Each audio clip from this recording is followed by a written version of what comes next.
What's up, everybody? Welcome back to my Twisted Life TV. I am Poetry. You are here for another recap and review of The Real Housewives of Potomac, Season 4, Reunion Show, Part 2.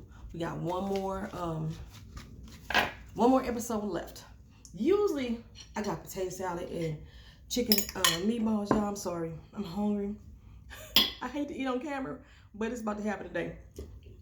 Usually, the second part be kind of slow, kind of dull. And for the most part, I guess you could say it was. No, that's not true. Usually the second part be the exciting part. And then part 3 be the slow one. But it looks like they had sense enough to build this time. So the last part is going to go out with a boom. So check it. I got my notes. This is how I was taking my notes, y'all. So this should be short and sweet. We opened up the episode. Candace and Ashley still going at it with their high school bickering. Yada, yada, yada, yada, yada, yada. You're on a whole nother level below. Yes, you are on a whole nother level too. So, matter of fact, the level you on is below my shoe. They going back and forth like that. Okay, so as I stated last episode, Michael start walking up the stairs, sweat dripping all down his back. Why your back sweating, sir? Sweat dripping all down his back. He get up on the balcony, and Andy say, "Oh, Michael's here." All the women like, "Ooh, Ashley say, "I see him. I see him." Okay, but it made him pause for a second. But it didn't take them long to get right back into the situation.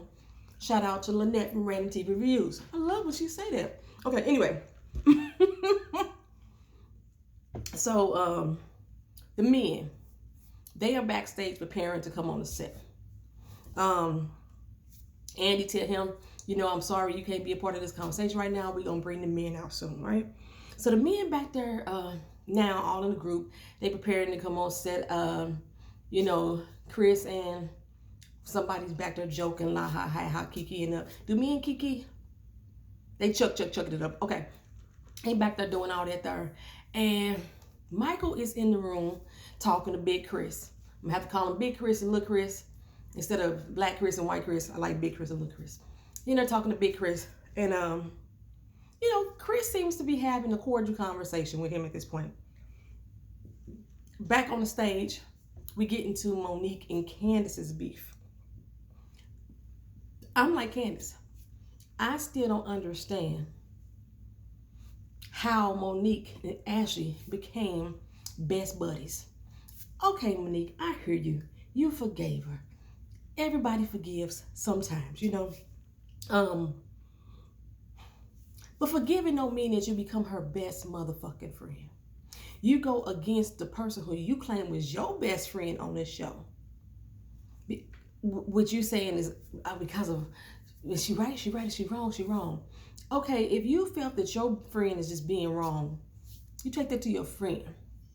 You don't come to the person who used to be your enemy and now start throwing shade at your best fucking friend.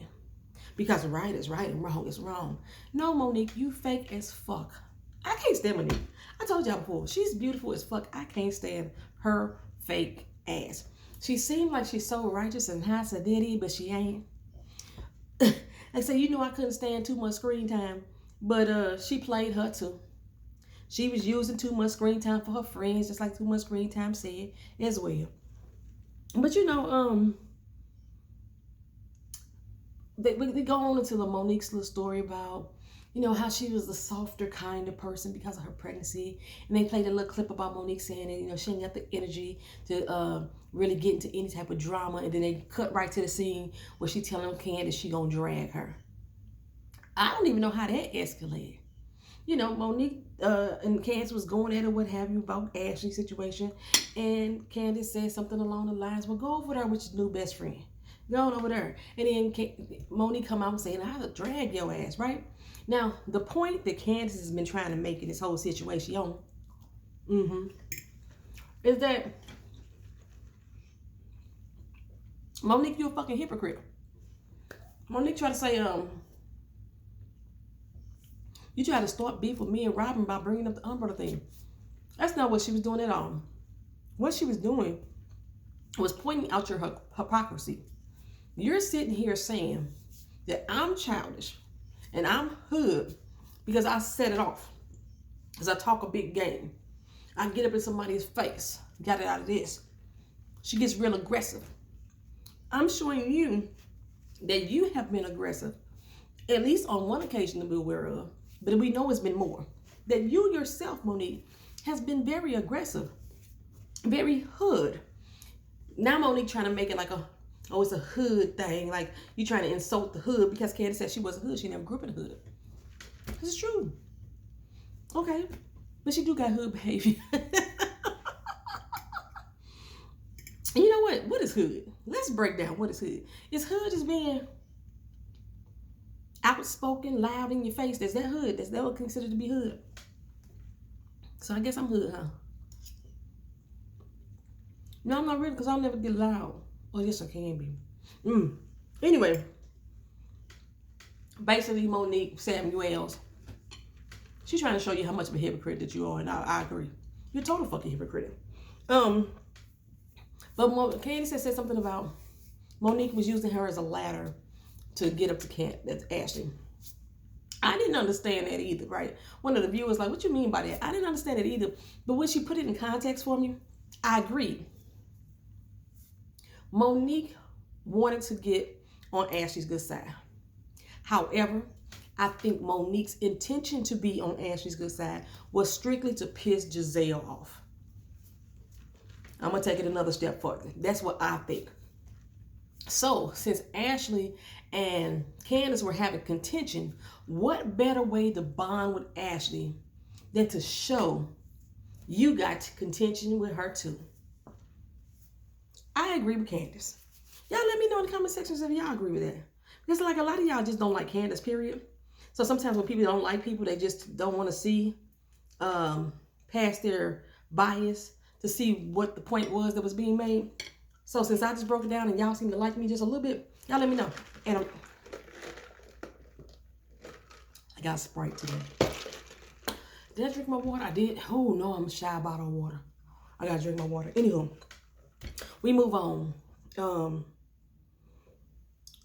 I had wrote in my notes, Monique ain't gonna drag a dirty rug, let's be honest. But that's okay. Anyway, we move on to Robin and Juan. Because Monique's story wasn't interesting to me. I can care less about what was going on with her and Chris. I can care less what was going on with her and Chris' mama. It wasn't interesting to me. So yes, I'm skipping over there. So we move on to Robin and Juan. We talk about the house. The house is finally sold. They made this $36,000 profit. She bought the house with her mama. So basically, her and her mama came up with $18,000 each. Okay, she's interested in flipping again. I always wanted to be a house flipper, so I can't knock her, but that took a long fucking time to her. It shouldn't take that damn long to flip no damn house, to rehab a house. Okay, anywho, we start talking about whether or not her and Juan are monogamous. And Robin said, I think we are. You know, at least I am. You know, so she ain't too sure Juan is like only there for her only. Like y'all ain't had this discussion. Whether you know, you still may not have any surety, any like truthful, but at least y'all ain't had no conversation to say whether or not y'all are supposed to be in a monogamous relationship. That's what I think Andy was hinting at. But he said they see themselves getting married again. She said, if she had to take a guess, because he asked her to guess, she had to take a guess within a year and a half. Let me tell you what that is. That is Robin trying to secure her spot on this show for the next 2 years. To let you think that me and Juan can get married possibly in a year and a half, he ain't asked her yet. That's what that is. They brought up the tattoo. How Giselle wasn't feeling it. I wasn't either. Like you got these two little hearts tattooed on the inside of your finger. And Karen asked the same question that most of us ask. Why is it somewhere that nobody can see it? Said she wanted a tattoo. She didn't want it to be visible to everybody. Your back, tramp stamp. Clothes cover those things up. A wedding ring. engagement ring with a club up tattoo on the finger. But I don't know if it was Karen that said it or maybe it was Robin that said it. So you think a hidden tattoo is basically a hidden relationship, something like that. I'm hungry, y'all. I gotta go pick up Kina in a few seconds.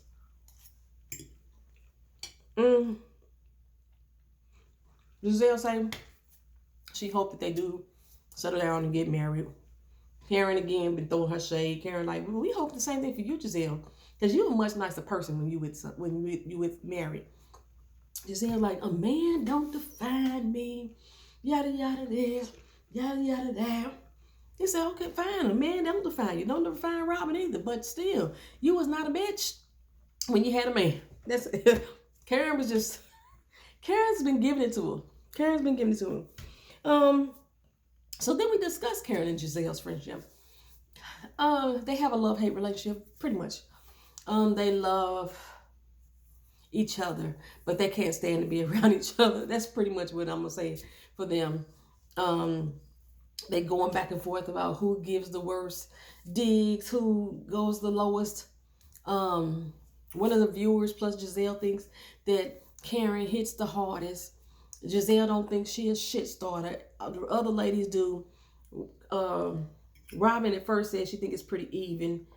I think no, it's Giselle. Giselle's a shit starter.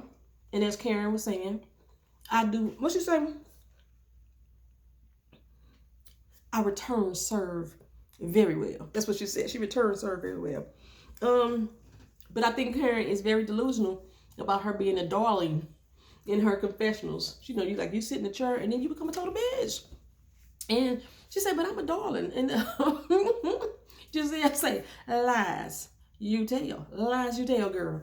Not a darling. Karen be cutting. She cutting. You know, first cut is the deepest. I just dropped food. Damn.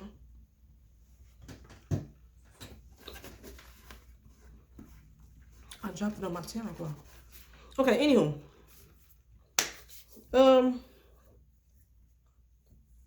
Some reason we go back over to Monique. I don't know how we got there. Oh, because initially we was talking about Monique and Candace's beef. And then we were going to move on to just Monique O'Born ass story and then her issue with Giselle. So the whole intro that Andy did was nothing but shade.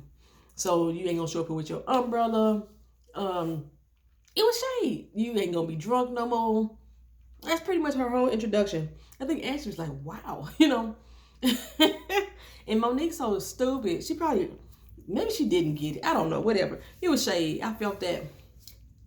Andy jabbed her ass. So anyway, Monique feels Giselle should apologize for going 0 to 100 on her real quick. Giselle said the only person I owe an apology to is Robin. And she's done so.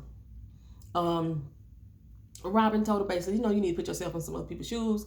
You know, I'm not trying to throw you on the bus, but because you already apologized, and I believe you're not going to do it again. Yes, she will, girl. Yes, she will. They just not going to show that on camera. That's all. Just like we don't see anything about Giselle. Y'all realize we don't see shit about Giselle? Shit about Giselle ain't got no problems, according to Bravo. We get to see everybody else's drama, not Giselle's. I would have loved to heard that conversation with Sherman. Okay, remember she was supposed to have a sit down with Kendall. We never saw that. We saw it in the clips all last season. They never showed us that whole sit down with Kendall. They just like wrote Kendall off the script. I'm like, what is this? Giselle must be producing. She gotta be. Anywho, Giselle told her, hell no, I'm not apologizing. I'm not gonna apologize. But after they discussed it some more, because Ashley is the one who told Giselle that she was being shady, and it just basically all came back to Candace. Candace was the shit starter. Candace was the one who started the rumors about the Amistad thing. You went to my sworn enemy, or Candace called her a sworn enemy. Giselle was like, damn, a sworn enemy? You know, and Candace admitted, you know, when I said it, I realized I was wrong for saying it. We saw that in the confessional, that she was like, damn, I shouldn't have said that. Not to Giselle. Anyway, but I don't think it was like any real intention on setting Monique out either. I just didn't see it. Maybe I was wrong. Maybe I'm biased. But yeah, the whole situation pretty much stemmed from supposedly from Candace being the shit starter. And she's the reason why her and Giselle got into it. Giselle say it's 3 years in the making, baby. It's been 3 years in the making. In that particular moment, I was done with it. So anyway, by the time they got done, Giselle said, you know what, I apologize for how quick my emotions escalated. Okay, so then we move on to Sausage Gate. Penis Gate, Dick Gate, Michael's bullshit. We learn that it's Juan. Y'all were right. Karen said, I know it ain't Ray because Robin promised me that it wasn't Ray. You know, I kept saying maybe it's Ray, you know what I'm saying? But it was Juan. Everybody was right. He was kind of like the obvious choice, though. We know that Michael loved Juan. So anyway, Robin was like, she knew that it was all gonna come back to her. I was very surprised that it all came back on Robin, since Candace had said she heard the same thing. Her and Robin initially were both saying they both heard it, they didn't want to tell anybody. And it just so happened that at this particular gathering, Chris's book tasting, recipe tasting, that it came up that both of them had heard the same thing. That's how it all came up. Giselle, of course, was the one that took it to Ashley and everybody in front of the table. She said, I'm saying something. Like Giselle's always been known to be the bone carrier, so to speak. The biggest thing that I thought was the shady with Giselle, it was a lot of shit that was shady with Giselle. The fact that she kept bringing Ashley back into the house, that was number one that pissed me off. Giselle was about to go in on Monique at the time about the Amistad thing, but she was like, we're going to table that so we can get to this beef here. So Giselle she was feeling her royal oats on that one. She wanted to hear the shit. Matter of fact, I think she said that too. She wanted to see what was going to happen. Like, I need to get a front row seat for this. They went tit for tat a little bit over whether it was a sausage or was it a dick. Had the same meaning, but it depended on the word. Like Monique said that once Chris said that he heard it too, then she knew it was true. Everybody knew it was true at that point.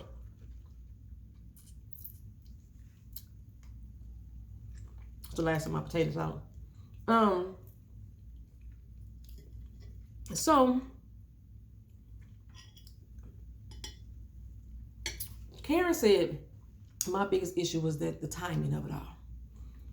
Because you had this whole situation going on with Michael in the case with the producer.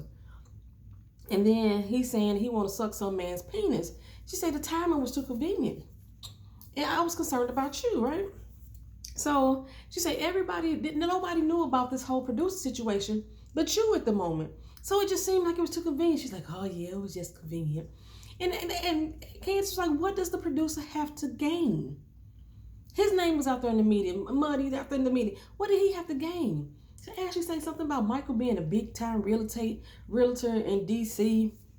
We know that he is, but that still doesn't explain what the producer had to gain. Well, because it went on TMZ, other people were gonna come out the woodwork. But still, what does the producer have to gain? Even if other people came out of the woodwork, then it must have some validity. Just a little bit squishy day. Okay. So it comes out that when Michael grabbed Andrew's ass that night, remember that? That some other producers had said that Michael had done the same thing to them. Now they didn't say another producer. They said producers, plural. And all the women had heard this too. Now, Candace wasn't even on the show at that time, but she heard it too. All of them heard it except for Ashley. How come you the only one don't never know nothing about your doggone man? Michael around here grabbing asses left and right and don't nobody know, but you the only one don't know? Now, in this particular Penisgate situation, who he said it to was you, Ashley. Y'all were walking by and Michael said to you that he wanted to suck Juan's dick. And you probably said, me too, boo. Me too. Okay. Anyway, while they having this whole discussion, Michael in the back with Lil Chris and Ray. I forgot who the dude was that was sitting next to him. And he was talking about sports. And Ray and Lil Chris just sitting there like,